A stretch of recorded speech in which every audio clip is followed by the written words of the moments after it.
Assalamualaikum warahmatullahi wabarakatuh. Jika timbul keraguan dan tidak ada pengetahuan dalam diri kita tentang masalah keluarnya madi ataukah mani pada kemaluan kita dan bagaimana ciri-cirinya, mari kita simak penjelasannya. Perlu diperhatikan bahwa biasanya ada 4 cairan yang keluar dari alat kelamin pria. Pertama, air seni atau air kencing seperti yang kita semua pahami, adalah cairan limbah yang dikeluarkan oleh ginjal, yang kemudian dikeluarkan dari tubuh melalui saluran kemih dan alat kelamin saat buang air kecil. Kedua, sperma atau air mani, yaitu cairan putih yang mengandung sel kelamin pria dan dikeluarkan saat ejakulasi atau puncak syahwat. Ketiga, air madi, yaitu cairan berwarna putih bening, lunak dan licin. Keluarnya cairan seperti biasa, tidak muncrat seperti air mani, itu keluar dari tetesan ketika ada hasrat atau rangsangan seksual. Keempat, air wadi, yaitu cairan keruh yang keluar dari kemaluan setelah menahan kencing atau membawa beban berat, biasanya hanya keluar 1 atau 2 tetes. Dari 4 cairan tersebut, ulama fikih mengklasifikasikan atau mengelompokkan 3 cairan, yaitu air seni atau kencing, madi, dan wadi, sebagai cairan najis yang membatalkan wudhu tapi tidak mewajibkan mandi. Adapun air mani, dianggap suci, namun tidak membatalkan wudhu tetapi mewajibkan mandi. Hal ini dikemukakan oleh Imam An-Nawawi. Artinya, para ulama fikih sepakat tidak wajib mandi karena keluar cairan madi dan wadi. Namun, sahabat-sahabat kami sepakat wajib mandi karena keluarnya mani atau sperma dalam keadaan apapun. Lihat Al-Imam An-Nawawi Majmu' Syarah Al-Muhadzab Juz 2 halaman 142.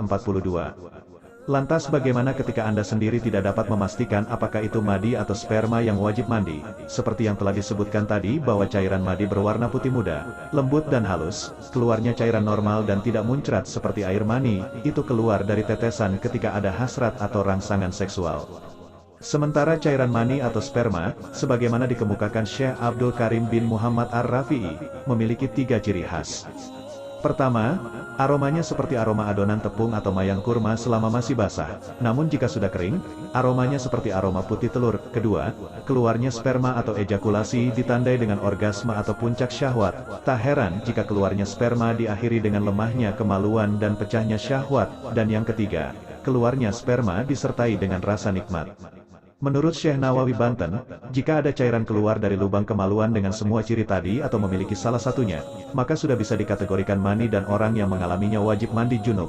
Artinya, jika hanya terasa akan keluar saja, kemudian ditahan sehingga tidak jadi keluar dari lubang kemaluan, maka tidak sampai mewajibkan mandi junub. Lihat dalam kitab Kasyifatus Sajah Sarah Safinatun Najah halaman 22. Oleh karena itu, cairan yang keluar akibat rangsangan seksual adalah madi. Hukumnya najis, membatalkan wudhu dan tidak memaksa mandi. Jadi kalau hasil deteksi dan yakin jika yang keluar hanya madi, tidak ada ciri sperma, maka tidak perlu mandi. Namun berhati-hatilah, jika Anda khawatir sperma akan mengikuti aliran madi akibat rangsangan seksual yang berlebihan, sebaiknya mandi junub lebih baik dilakukan demi kehati-hatian, seperti yang diingatkan Imam Al-Mawardi. Artinya, keluarnya madi dan wadi hanya mewajibkan wudhu, tidak mewajibkan mandi. Jika seseorang merasa ragu atas cairan yang dikeluarkannya, apakah sperma atau madi, maka cukup dengan berwudhu. Namun, jika ingin lebih hati-hati, maka mandi adalah lebih baik.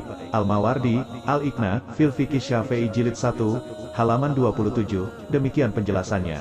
Mohon dimaafkan jika ada kekeliruan dalam penyampaian dan salah dalam penjelasan. Wallahu a'lam bishawab.